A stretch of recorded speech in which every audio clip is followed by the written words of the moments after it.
But when countries fight over land masses, a lot of times it's due to natural resources.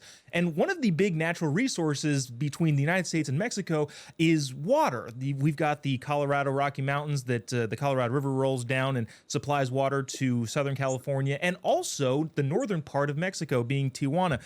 There's also the Rio Grande River that obviously supplies a lot of water to Texas, which most of that comes from Mexico.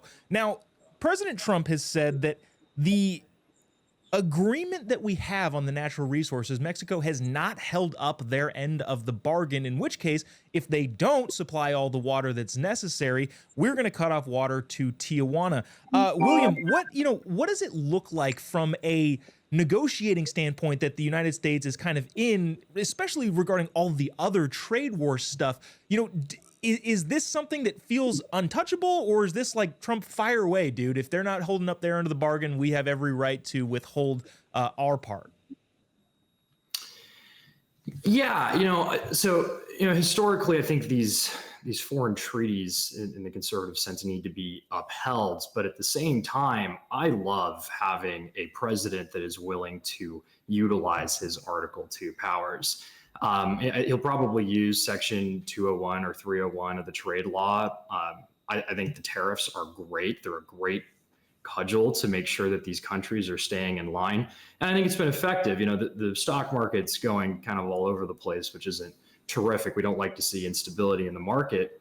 And I don't really always like to see the breakdown of our norms in terms of international foreign policy and trade. But at the same time, he needs to stand up for America. We are America. He needs to stand up for us, and he needs to make sure that we're getting fair deals. So, Noelle, this treaty has been in place since 1944, and it goes in 5-year cycles. Right now, I think we're on the 4th year of that cycle, and Mexico is way behind. Now, they're saying, well, we're not getting enough rain because of climate change, which I think they're trying to make a ploy to the international community, saying, hey, everybody shame the United States of America because of climate change. Do you think that is a good strategy on their part? And do you think people will come to their defense in making the United States try to capitulate to the climate change weirdos? Yeah, I think Mexico is honestly just making up a lot of excuses. I think some people will believe them, but 5 years is a long time. It's not just this year, it's not just the past 2 years.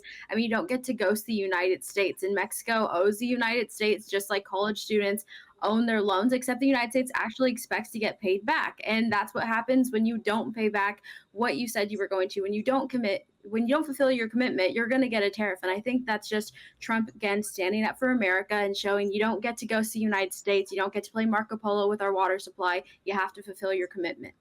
You don't get to play Marco Polo with our water supply.